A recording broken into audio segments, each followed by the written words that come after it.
Are you going to draw first again? Cool, no problem. Winner draws first. That's cool. Okay. Okay, welcome backstage with Cooper and Matty Johns, and today we're going to preview week 1 of the finals. Really exciting, expecting a big final series. And what we're going to do, we're going to sit here and we're going to debate which side wins. Cooper's going to have a side, I'm going to have a side. So, for instance, the first game we're going to do, we've got the Storm and the Sharks, right? Well, you know, who's going to be the coach of the Sharks? Who's going to be the coach of the Melbourne Storm? Who do we decide gets what team? How we're going to do it, we're going to both draw a card each. The one who's got the highest card gets to pick which side they want to coach. It's been difficult in preparation. Not only are we preparing for 4 finals games, but we've had to prepare for 8 teams. So a little bit of work's gone into this one. But, yeah, Coops, I've never sat here and debated football with you. I've just worked out there. I'm really interested to see what you got. I'm a pretty good mass debater, so I'm excited to debate against you too. There are sides that are easier to debate for, I suppose. That's the big thing. There are some sides that debate for themselves. There's going to be some hard justifications, I think, if we end up with some sides that we don't actually think are going to win. Now, what's going to happen at the end of it? Jack Johns, he's going to be the judge. He's going to be the scoreboard. At the end, Jack will say or present. What are we going to do this, Jacko? Are you going to hold up a bit of paper? How are we going to do this? What do you want to do? Or you just declare. And Jack will write who he thinks is going to win. Who he thinks wins, and who is man of the match. Now, for Jack, that might be his own judgment, or he might go off something that you and I have done or said, etc. Do you ever do debating in school? I've never done debating in my life. Never at Cessnock? They didn't do debating? What you got to understand is I don't debate well. I haven't done it for a long time because when Trish tells me to do something, I just do it. You do. You're a pushover. I am. And that's why you've been married for so long. Righto, here we go, Coops. First game, Melbourne Storm versus the Cronulla Sharks. What do you want to do? You want to draw first? Yeah, can I draw first? Go for it. Yeah, baby. Let me have a crack. I got a jack. So if you get higher, you get to pick. What are you? I got a 7. Oh, well done. I'll pick. I've got the 7. I'll pick the Melbourne Storm then. Well, surprise. Yeah, your old club. It is my old stomping ground. So we've got some different categories. Yeah. Right. Firstly, who's your game breaker? Game breaker for the Storm. Take your pick, but I've got one that I think hasn't really fired yet this season. He's had a bit of a riddle with injuries, and some other people have probably overshadowed his year, but I'm going Cameron Munster. I think when they played against Penrith at Bluebet a few weeks ago, it was the best game of his season. I think he started to look like back to his old self a little bit. He's been carrying a groin all year, and he probably hasn't been his electrifying self, but I think when he gets back to running the football, he's as dangerous as anybody in the comp. He's so hard to tackle, so strong around the hips, and I just think in these big games, Munster's the kind of bloke that will lift. There's a lot of the old saying is Craig Bellamy's saying is you don't lift to the occasion, you fall to your training standard. Cameron Munster is probably the only exception for that, where he could have a poor training standard that week, but he gets out to this big occasion and he just lifts. Well, they reckon his first ever State of Origin match, which he got man of the match in, it was one of the great Origin performances in a decider. They reckon his training session was horrendous. Yeah. Dropping passes. There were players sort of looking at each other going, mate, what is going on here? Then he comes out and is man of the match. How close do you reckon he is to 100% fit? Because I'm going to instruct my blokes to test him out. Yeah. I think the week off really helped him, not going up to Townsville. I think he's still a little bit off his best, like in terms of that groin. You can see him kind of, it doesn't take the line on as much as he would, but that Penrith game has been a real turning point, I think, in his season. I think he's taken a lot of confidence out of it, but I think he's starting to, that groin's starting to come good a little bit after a bit of a rest. Yeah, we're going to attack. We're going to really pressure him hard from the inside. Who's your game breaker? Nico Hines. Yeah, no surprise there. Now, Nico, this is what I'm going to go with Nico. I'm going to tinker with and change Nico's mentality going into these really big games. What he's been playing with the Sharks. The Sharks' football in finals has not been successful. They have struggled in finals because their football has been too flowery and it's been too sideways. Now, okay, I think Nico is key to correcting that. This is what I do with Nico. I sit down with Nico and Braden Trindle, and I say to Trindle, I want you to be the chief shot caller, and I want you to be the guy who's just pushing the team mainly around the park. What I say to Nico, I say, Nico, in preparation for this game, your whole mindset, I want you to think about as if you're playing fullback. So number one, what that does, it gets Nico in an aggressive frame of mind. Right? Number two, it'll get him to run the football more, which will straighten the attack up. It'll be less sideways. And number three, Coops, the really big one for Nico here, is the fact that, in my opinion, it'll alleviate pressure off his shoulders leading up to the match. That's rather than thinking about I've got to steer the side around the park and chew and juice and anxiety, just say to Nico, mate, basically, in your head, you're playing fullback. I want you to play similar to a fullback role. I just want you primarily to think run first and pass second. Yeah, that's a good one. Well, that leads...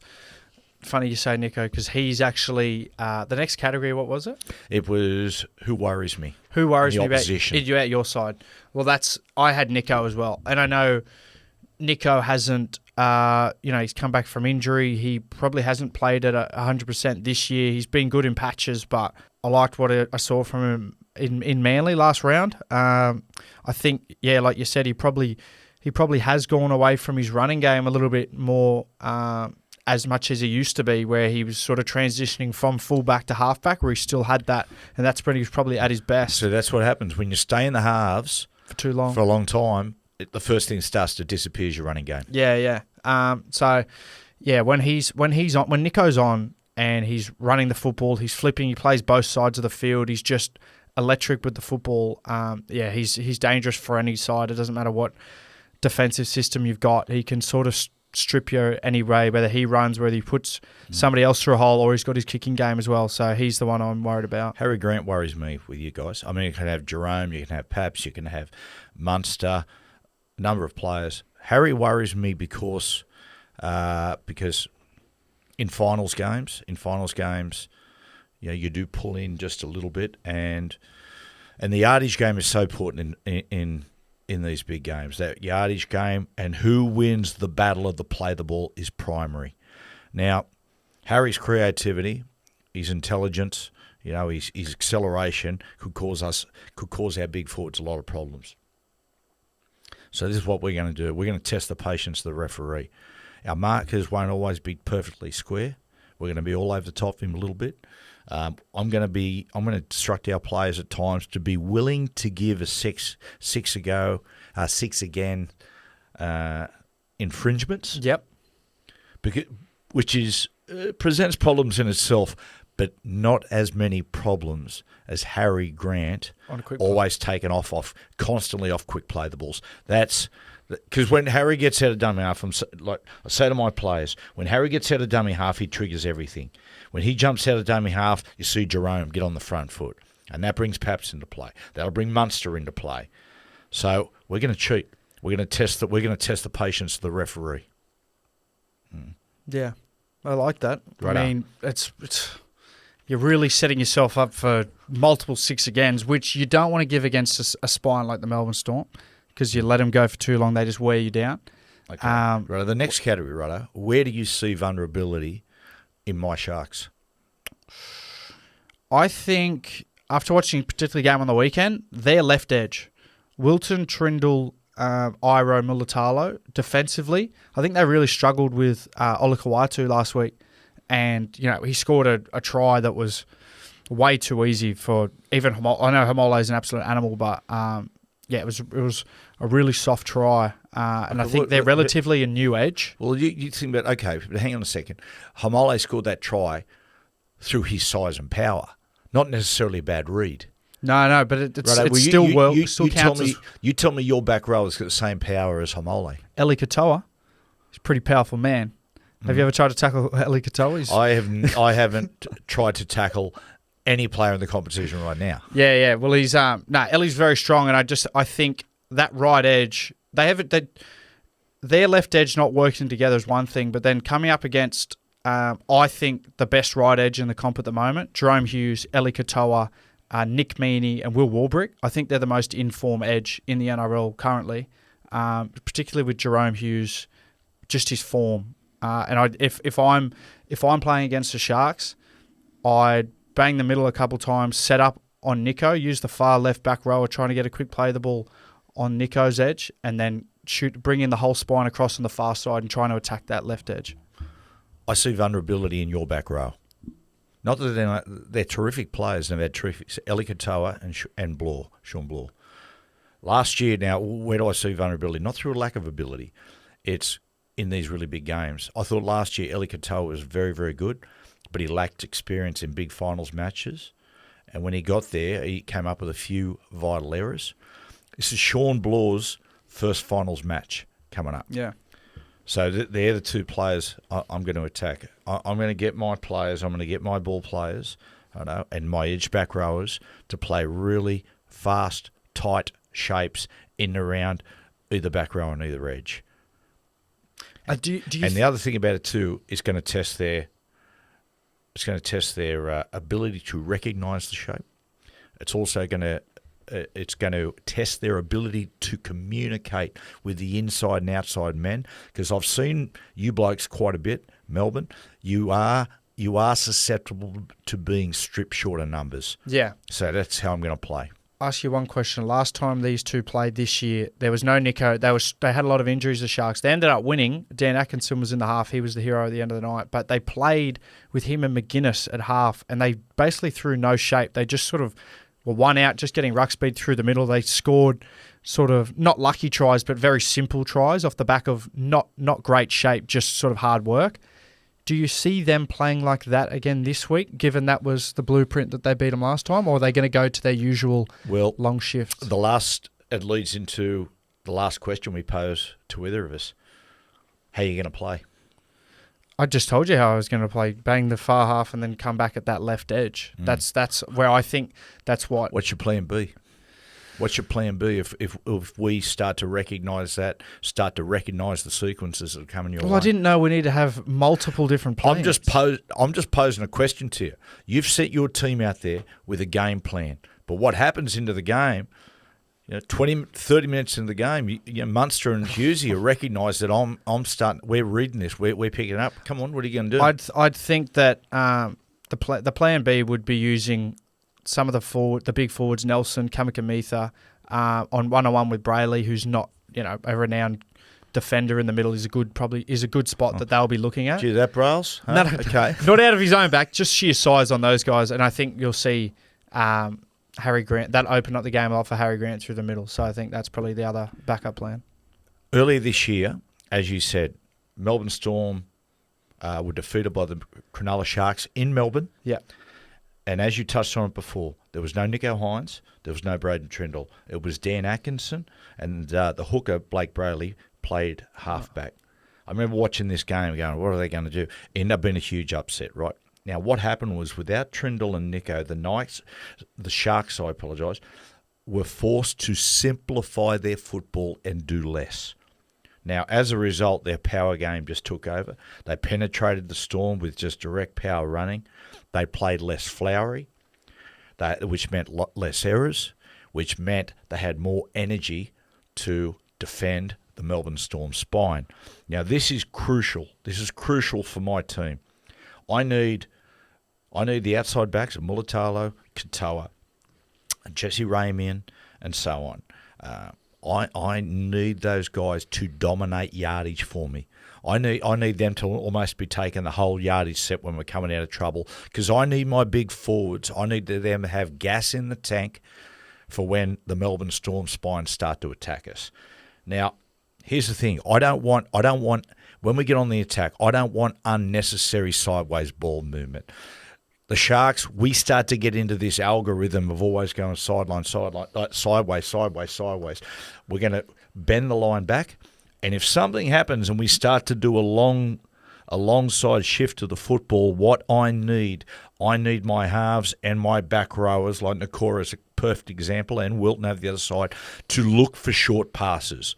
Righto? That's what we're going to do. Any sideways ball movement has to be met with a direct short pass and a direct run from my outside back rowers. Now that's how we beat Manly. We beat Manly by short passing, not playing sideline to sideline. Hazelnut. Jackson, your prediction, Jack?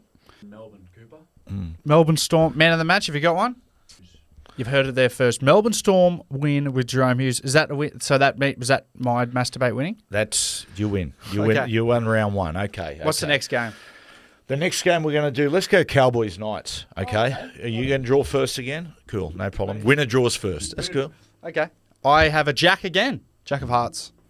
Not lying. Just making sure. 6 of Spades. 6 of Spades, righto. Going again, Coops. Righto, who are you going to take, Storm or the Cowboys? Knights or the Cowboys? I'm going to go Cowboys. First of all, game breaker. My game breaker, close friend of the podcast, Scotty Drinkwater. I think, I think on his day he is one of the greatest attacking threats in the NRL. I think his ball playing and his running ability is just phenomenal. When the ruck speed's hot, Drinky is just so hard to stop. I think, Knights probably have been caught very lacking on the edges this year defensively. They've had a lot of different chopping and change. That's what happens when you go through different halves and you chop and change. Like the edge don't really work together when that happens, which I've gone through a number of halves this year. But I think Scotty Drinkwater would be really licking his lips. Drinky can be rocks or diamonds. Oh, mate. Yeah, he can. No, I love Drinky, but he can be. It's when Drinky gets the ball, people get off their seats because something's going to happen one way or another. Yeah. In finals football, you're going to send him out there. What are you going to say? You've got to define You've got to start to define a role. Are you going to build a firewall about him? It takes, ask him to pull back a little bit. I think the beauty of Scott Drinkwater is you probably have to accept with his mentality. If you want him to be out there playing his best footy, you probably have to accept a couple errors. And I think that's the kind of player that you look at. Other fullbacks like him, Kalen, various rest. They have errors in them when they're that big attacking threats. That's funny. Just thinking there, because a football game's like a puzzle. You put it together and just thinking there, like Cowboys are a hard side to follow. Coops, they're rocks or diamonds. The space between the floor and the ceiling, their best and their worst is huge. Yeah. I wonder if a lot of that's down to Drinky. Drinky's an all-or-nothing player, and here's the thing about your team. I don't think your team defend errors well. Nah, I don't think they defend errors well. Thank you for that information. I'll pass on to my team. I don't think. I think that mentality that Drinky has in that team, which has probably been given to him because he's such an attacking threat. I think that probably epitomises the whole side, like you said. It is a little bit of their identity. Sometimes they rock up and they're unbeatable. They've got a side 1 to 13, which on paper is probably nearly as good as anyone in the whole comp. It's a title-winning roster. Yeah. They should have won a lot more. I think that is a little bit a part of their identity where they lack consistency in that area. Sometimes they could rock up. They could beat Penrith by 40. They could beat Melbourne by 30, but you rock up sometimes and they get beat by the bottom 8 teams. Well, this is what I tell my Knights. I say, boys, have a look at this roster. Have a look at this team. First thing I say, have a look at this team. Look how good this team is. Why do they struggle in games so much? We'll get to that, right? Yeah. Why are they so inconsistent? We're going to get to that. Who's your game breaker? Oh, well, this is going to surprise you, Kalen Ponga. Oh, what? Kalen's performance against the Dolphins, I think, is one of the close to the finest of his career. It's one of the best performances I've seen. He was just, even when the Knights were under pressure, he just come up with something. Certainly been his best this year. Without a doubt. Yeah. Here's the thing with Kalen, right? Kalen's sweet spot is him getting the football and just floating and drifting to his left-hand side. Right? And dangerous on the right, but his left is when he drifts that left. And it's funny, for people, everyone has their favourite side. My favourite side was from my left to my right, which is sort of unorthodox. Most people who are right-handed are right to left. Kalen's sweet spot is floating to his left-hand side. Whether that gives him more vision or his left foot steps sweeter, I don't know, but that's his favourite. Now, here's the thing about Kalen. I tell my forwards and I tell my outside players, when Kalen gets the football and he starts drifting to the left, don't meet that drift with the block formation, because all you're doing is blocking Kalen's ability to run across the field. The first man, when Kalen drifts, drop underneath him. Allow him to keep jumping across defenders. Actually, I'll give you the best example of what I'm talking about. When the game was tight and on the line against the Dolphins, he receives the ball just past the post on the right-hand side. He beats the guy. Then he drifts. He floats off to the left. Now, I want you to watch it. One guy drops under him. Then he steps another. And Matty Johns, eventually, a gap appears, short ball, and he goes and he scores. That for me, that was typical Ponga. Yeah, that was a good try, that one. Righto, who worries you, my side? I think this one's pretty straightforward. Like you said, Kalen Ponga again. I just had, he's really starting to find his group. The last couple of weeks he's been good, but that game on the weekend, it's almost like he sparked back into his Dally M year form. Like he's finished the year really strong, and I think Kalen's one of those players where, he's one of those players similar to a Tom Trbojevic, where they're probably the only two players in the comp where if they're on their day, they can single-handedly probably beat a team. They can probably carry their team if their team's a little bit off as well. I think Kalen's one of those players. If the Cowboys don't do a good job nullifying Kalen Ponga up in Townsville, I think he's their biggest threat. Isn't it funny? You look at certain players, Coops, and you just recognise their power straight away. Like when GI got a ball and would just go over the top of guys, you see the power, and other players like that. But Kalen's power, he hides it well. Like, when you think of Kalen Ponga, you don't think of strength and power. But, mate, you watch him on the kick chases when he checks off that left foot. Guys will hit him, but he's so strong through the hips, he just busts through. Well, he's pretty thick. Like, he's a thick dude. When he gets his shirt off and that... No. Quick between the ears. Okay. When he gets his shirt off and that, even his lower body, Jack can attest to this. Jack played with him up there, but, like, his quads and glutes are freaking huge. Like, he's a big dude. He's a thick-set dude. And obviously you add speed and footwork to that. When you're trying to tackle a bloke who's moving that quick and moving laterally, it's so hard to take him down. Your pack worries me. Your pack of forwards, when they get it right, is close to the best pack in the comp. So the pack, Cotter. It's just powerful and dangerous. Two bad growers, Lukey and Nanai. Yep. They are potentially the best back row in the competition. The middle man, you've got Cotter, he's a good player. He's a real hound dog. Yeah. McLean? Talmalola, McLean, Reece Robson feeding off their yardage. That concerns me. When I come out in that game and I'm sitting in the coach's box, I'm quite happy if I see the Cowboys start by playing expansive. Yeah. When they play expansive football, okay, they're entertaining, they're good to watch, but in my opinion, it takes them away from their greatest strength. Yeah. Well, that takes me to the vulnerability. What I see is vulnerable in your side. I had the middle third of the field. I think just up there in Townsville in the heat, I think that fast leg speed pack of the Cows, particularly if you're using Lukey and Nanai on the edges to give your forwards a bit of a rest, they're going to really trouble Newcastle's pack. I just think it's anybody who hasn't played up there, it's hot, it's sweaty, it's so hard to hold onto the footy up there, and it's very difficult. It's really hard to wrestle. It's one of the only places where you can get a lot of quick play the balls because it's hard. Everybody's so sweaty. It's actually hard to get people onto their back. So the ruck speed gets very quick up there. So I think the Cowboys want to play through the middle. It's interesting you say that, Coop. When the Cowboys first came into the competition, we went up and played them for the first time. It didn't really know what to expect. You walked in the dressing room, and the dressing room was air conditioned. And it was beautiful. And you're sitting there going, okay. And then all of a sudden, it lulls you into false sense of security, and you put the boots on, you go and warm up. And when we first played them for the first time, we just did normal warm-up, normal length. Mate, we were sapped. Oh, yeah. We come back in, and so it takes you a long while to get used to really how you should play in Townsville. We struggled to win up there. Eventually, we finally worked out how to win, and we won by doing less. Again, doing less. We played and we said, righto, rather than scoring points, let's just think about how many repeat sets we can get. We ended up getting 12 in a game, which is a record for the club, and we beat them as a result. Because those people who have played footy before in the heat, when sweat hits the ball compared to water, you'd rather rain is fine. Like rain's fine. When sweat hits a football, it is so slippery. Yep, very hard to push the ball around. Yeah. The Cowboys, you guys just want to dictate the terms of the fight. And look, that's nothing unique. All teams want to dictate the style of the fight. But the style the Cowboys want to play is fast and open. which is really traditionally not finals football, right?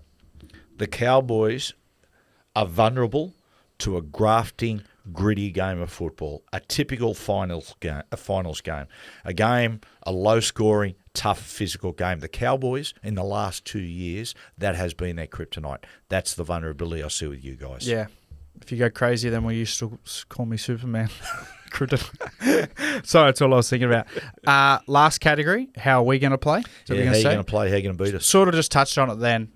Through the middle, fast over the advantage line. I think it's all in that pack. You can't bring Scott Drinkwater and stuff into the game off the back of slow play the ball. So they need their forward pack to just be rolling quick, and then it really brings Dearden and the running game of Dearden and Scotty Drinkwater into it. He's a great player, Dearden. He is. Your favourite player? Close to. Yeah, up there. He's on the dais. Yeah. We're going to build our performance brick by brick. What is I'm telling my guys, my halves, is that don't go out there, full of nerves and full of adrenaline and start pinging the ball around, because you do. That is so, in big games, it's so easy to do. You get the ball and you're ripping around the field, it's adrenaline taking over. You've got to steady yourself. If you go back to the 97 grand final, watch the first 25 minutes, mate, Joey and I are so sideways. It just took us so long to really settle into a pattern. Yeah. I said before about the Cowboys, how we learnt to beat the Cowboys by doing less and getting repeat sets. I would say to the team, fellas, think this. I don't want you to think about points in the first half, right? What I want you to think about this is every completed set is going to be a point in the bank later in the game. So don't play with patience, right? Work hard to get your sets, work hard to get six agains and all those things, but don't put pressure on you by pushing the ball around the park. Just trust yourself that if you complete a set, if we walk off at half time and the score's 0-0, but we've completed 20 from 20, hey, trust yourself, that 20 points is going to come. We need to treat Kalen Ponga as the cherry on top of the cake, not the cake. We can't over-rely on him. Let Kalen's brilliance be the bonus. How we're going to beat the Cowboys?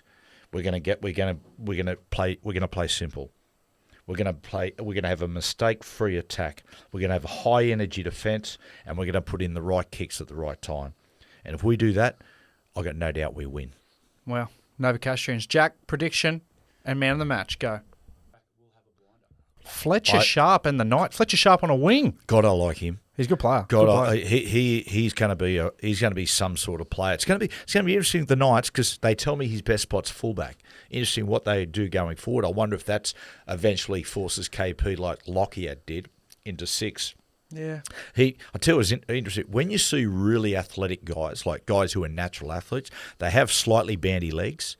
And there was a shot of Fletcher standing there the other day I was watching. He has those athletic legs. Yeah, he does. Great legs. Great legs. Jake Clifford's great legs. Next game, what are we doing? Penrith Roosters? Yeah, Penrith Roosters. I tell you, I won it, but I'll let you go first. I'm due for a win. You go first. You draw it. Yep. Ace. Is that one or is it the highest? Because ace means both. Well, it doesn't really matter, does it? Because you probably won't get it. Well, I might get an ace. In fact, I've got a 6. Another 6. All right. 6 of hearts. Penrith. I'll choose Penrith. Oh, surprise. Yeah. Game breaker. I mean, probably the big story of the week is Nathan Cleary going to play? I think whether he plays or he doesn't play, I actually don't have him as the game breaker. I think he's going to be coming back a little bit underdone. He'll have that shoulder heavily needled. But I think Jerome Luai, I think he's actually having his best year in the NRL this year. I think he was outstanding in State of Origin, particularly without Nathan. And I think his club form this year has really... I don't think if he hasn't played the way he hasn't, I don't think they make the top 4 with how much of the year Nathan missed. I think his running game's just threatening, and I just think he's in excellent form. My game break is the combination of Manu and Tedesco, and I'll explain why later and how we're going to play. We need to play an orthodox style of football. Penrith have beaten us 9 out of the last 9 meetings. And if we go out and play exactly the same way or attempt to play the same way, it's going to be 10 in a row. Wow. I don't know. What's more outrageous about that? Well, picking 2 game breakers? I mean, it was combo. I'll get to why. Okay. Right. What was the next thing? Is vulnerability. Who worries you about? I had James Tedesco. I think he's actually flown really under the radar this year, Teddy. I don't think. I actually think he's going to be a good chance for Dally M. Probably because he got resold from the Origin side that people have kind of eyes haven't really been on him at Clubland. I think he's done an excellent job at Clubland. For the Roosters, and I just think he's really starting to get into some really good form. I think he's getting back to that best when he's swinging out the back of shape, threatening with his running game, but his ball playing's been a real highlight as well on the weekend. Set up a couple good tries for, I think it was Junior Ponga on the left wing with some quick hands. So I think he's back into some really good form. Very, very good performance. Yeah. Who worries me? Again, I'll go a combo. Cleary and Luai. Luai, my mail is coming back in. He will definitely play. He was named, but my mail is he is going to play. Now, why that worries me is that not just the combination, they're going to form again, and we've seen them before, but I think Nathan comes back into this team and forms combination with Jerome when Jerome is in the best form of his career. Yeah. So what worries me is that combination going to another level. Is if Nathan doesn't play, how big... Let me rephrase that. How big of an effect, if Nathan's not out there against the Roosters, does that have on that Penrith side? This is what I would do on my side. Righto? We prepare like Nathan's playing. If the team sheet comes in and there's no Nathan Cleary on the team sheet, that's the cherry on top. Doesn't matter. We're preparing to play Nathan Cleary. But from Penrith's perspective, if you're a Penrith fan listening to this, how big of an effect is that going to have on the side? Him not playing. I don't care about your side, right? I'm not saying. I was talking about. Okay, forget about the game. Forget about the game for a second. More for an insight for the listeners. I want to hear your opinion on it. I think they've got a lot going for them. Anyway. Either way. Like, would I be really concerned? No, I would not be really concerned because their football hasn't been their normal selves, but there's enough class there in the way Jerome's playing. Their attack was a bit off against the Titans on the weekend. Attack has been a little bit off, and we'll get to that. But I there's enough class there, and Jerome's playing good enough to cover for Nathan.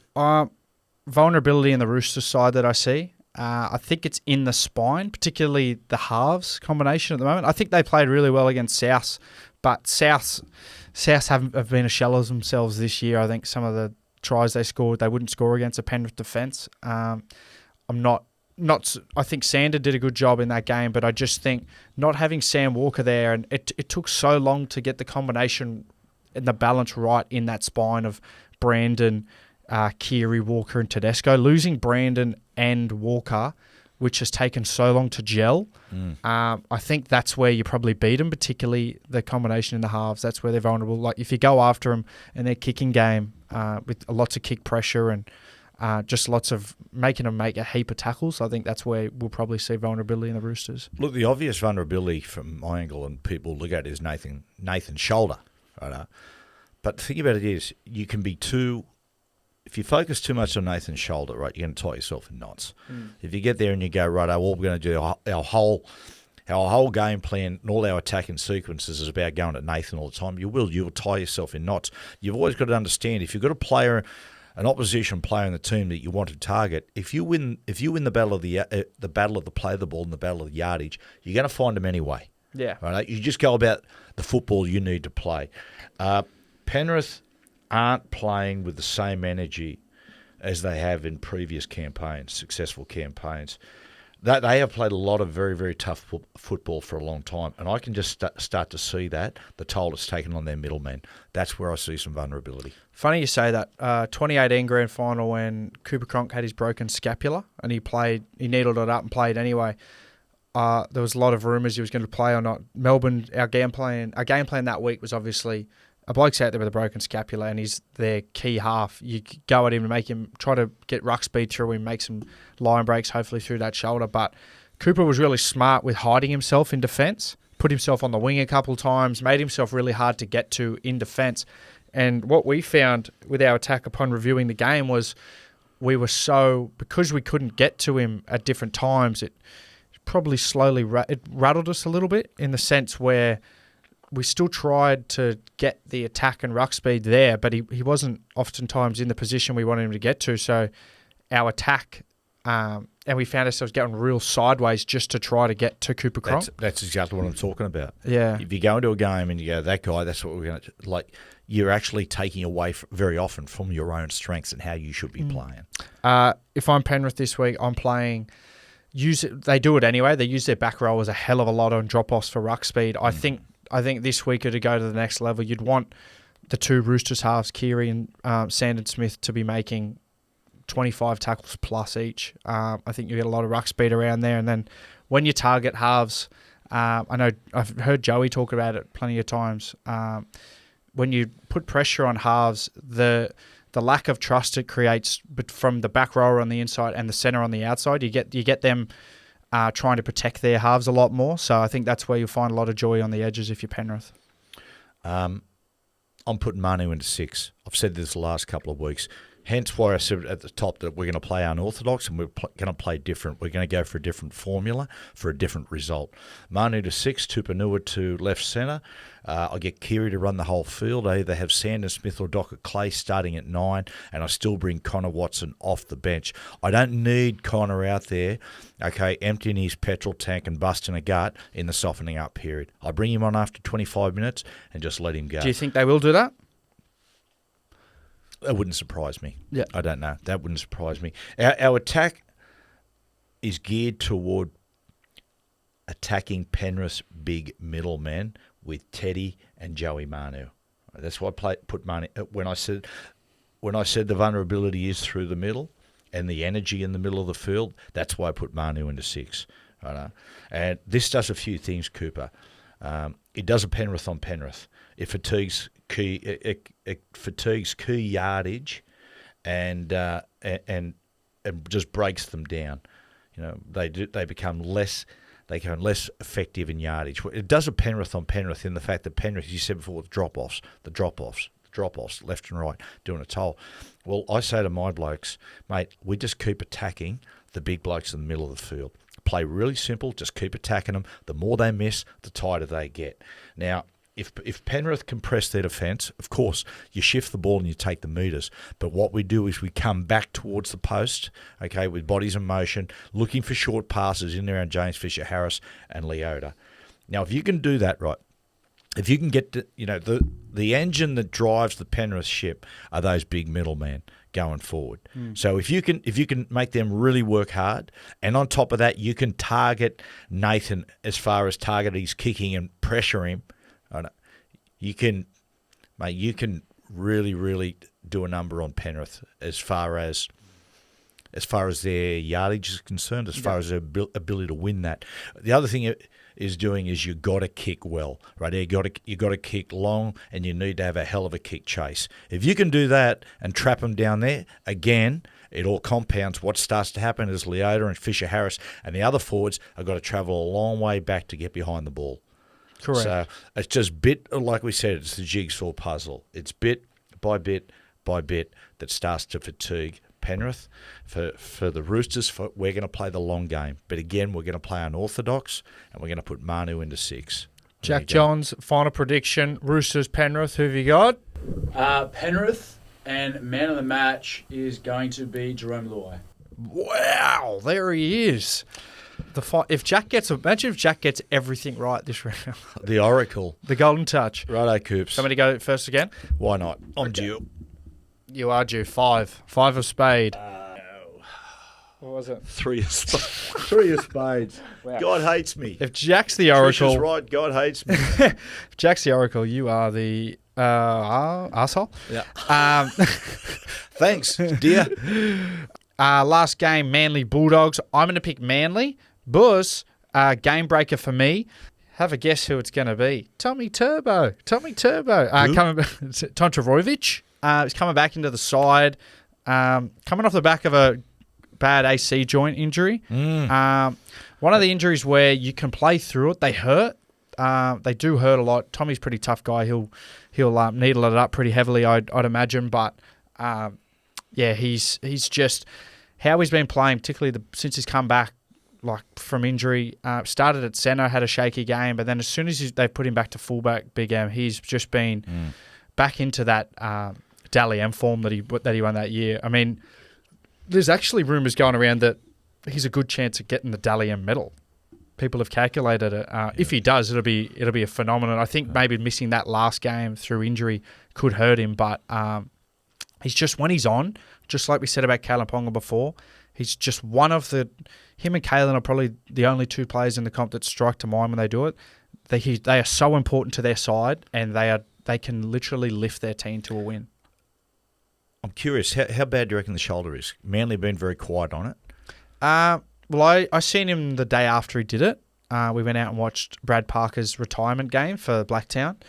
It's a high grade. It's not a grade. If it wasn't a final game, do you reckon he'd play? He'd probably have another week off, I'd say. It's one of those injuries where if it's a final, that's the nature of shoulders though. You can unless it's Cooper Cronk standard where it's a broken scapula and you just play through because it's the last game of the season. An AC joint, you can grit your teeth and get through, but they are, particularly when it's a high grade, they're very hard to. They are painful. Those nerves and ligaments that sit at the top of the AC, very, very painful. I'd be worried about it come, if they get through to the grand final, particularly because now they've got to go the hard way in terms of they'll go week 1, week 2, prelim, grand final. If they get to the GF, come that grand final, that shoulder will be dying for a rest. My game breakers, Dogs left side. It's been one of the best combinations in the competition this year. Burton, Kikau, Bronson, Cherry, and the Fox. And Burton and Bronson missed last week, so they're going to be fresh and ready to fire. That edge, there's just so much strike and power on it. So they're my game breakers.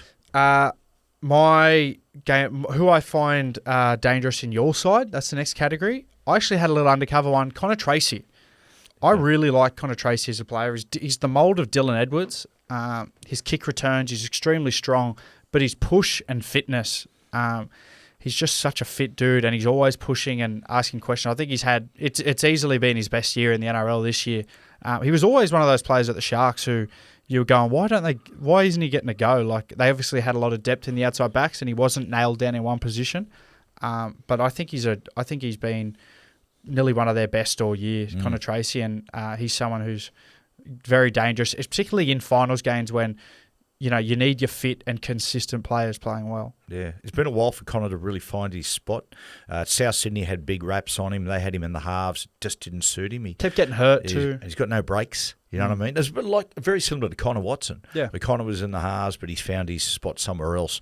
What worries me, like Tom Turbo, no doubt about it. Of course, with Tom, with Tom, here's the thing about Tom what makes him difficult. It's not about stopping plays, shapes, and sequences, because Tom's strength is actually direct first receiver football. Yeah. Right, so we need to pressure Tom from the inside, from marker. That's what we've got to do, mate.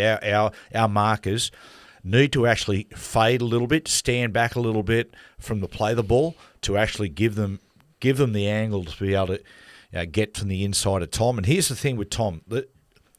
I call it the Taumalolo rule, is that Melbourne in 2017, when Taumalolo was absolutely just charging through everybody, running 300 metres some weeks, Melbourne Storm sat there going into the grand final, and they come up with the Taumalolo rule, which is we actually tackle old school. So they've got their first marker, what I'm talking about now with Tom, to stand a little bit away from the guy playing the ball. And when Taumalolo took it, the Melbourne Storm went in and tackled him low. Chopped him low with a good old-fashioned legs tackle, and I would do the same to Tom. Yeah. That's how to do it. The other one too is Matt Burton.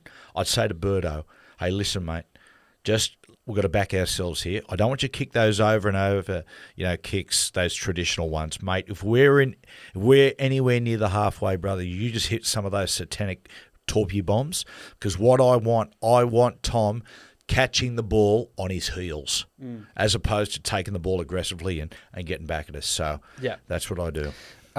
Where I see vulnerability in the Bulldogs side, you spoke about their left edge before and how good they've been going.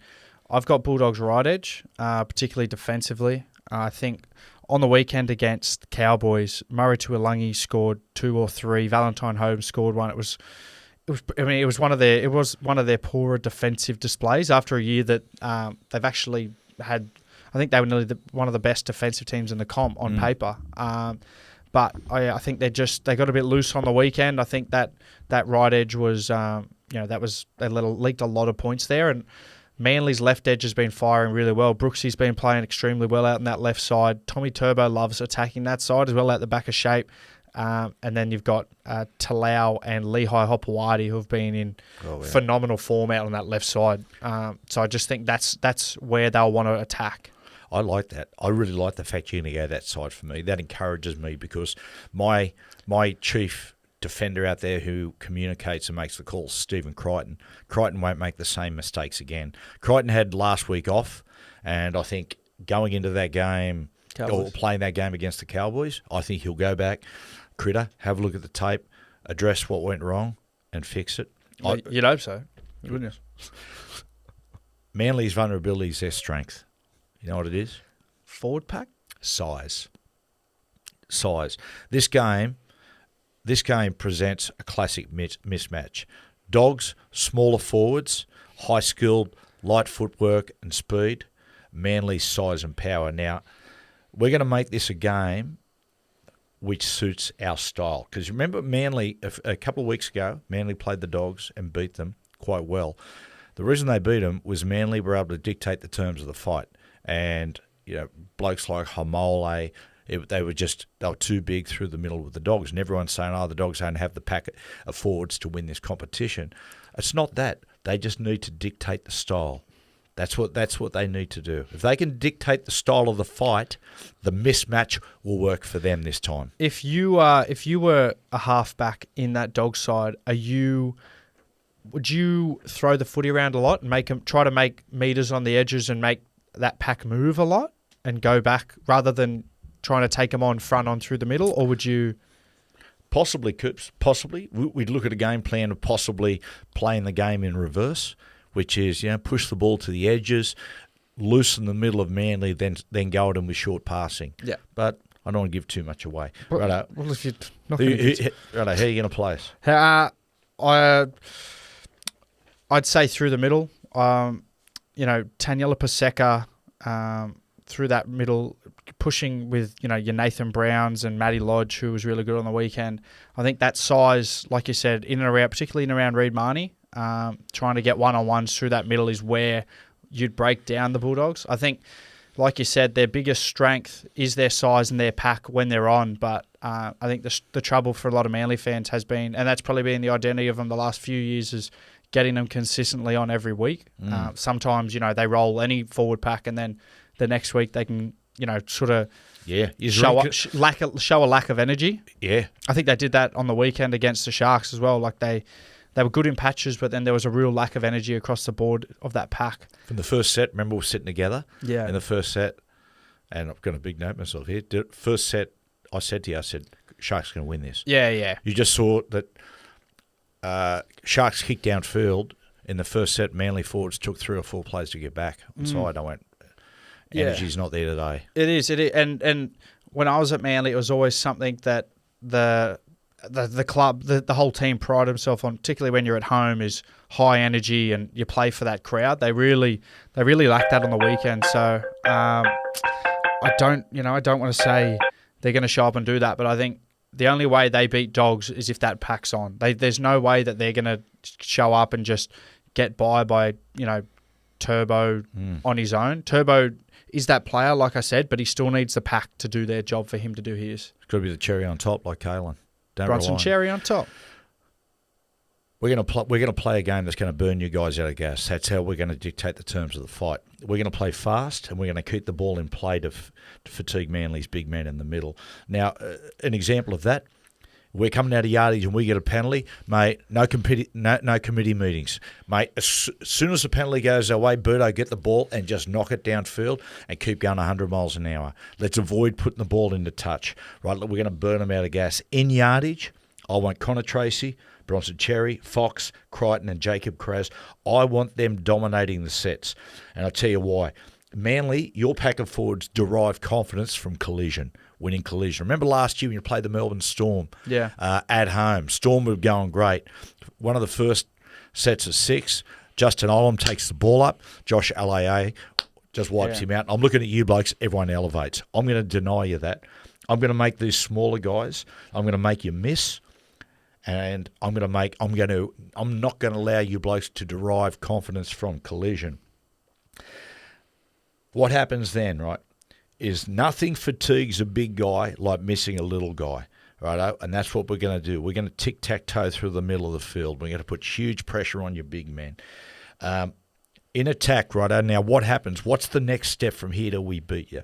Well, I tell you what we do. We do what Cronulla did. And what Cronulla did was when they fatigued Manly, okay, they did short passing.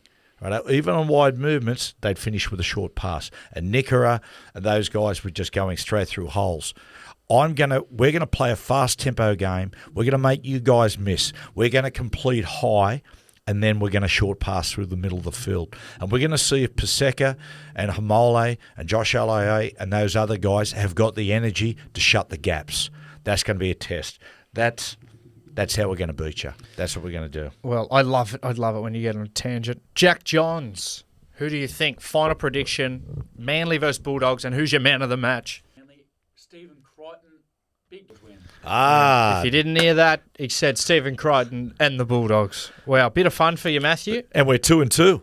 We are. We're 2-2 apiece. We're 2-2. If you're watching on the YouTube or you're listening on the podcast or Spotify app or on iHeart, put us some comments. Let us know your tips for the round. We'd love a bit of feedback. If you thought me or Dad said something stupid, call us out on it. Plenty. Particularly Dad. Plenty of dribble in there you can analyse. So, but give us your feedback, and if your team's playing this weekend, best of luck to you. Yeah, good luck, guys.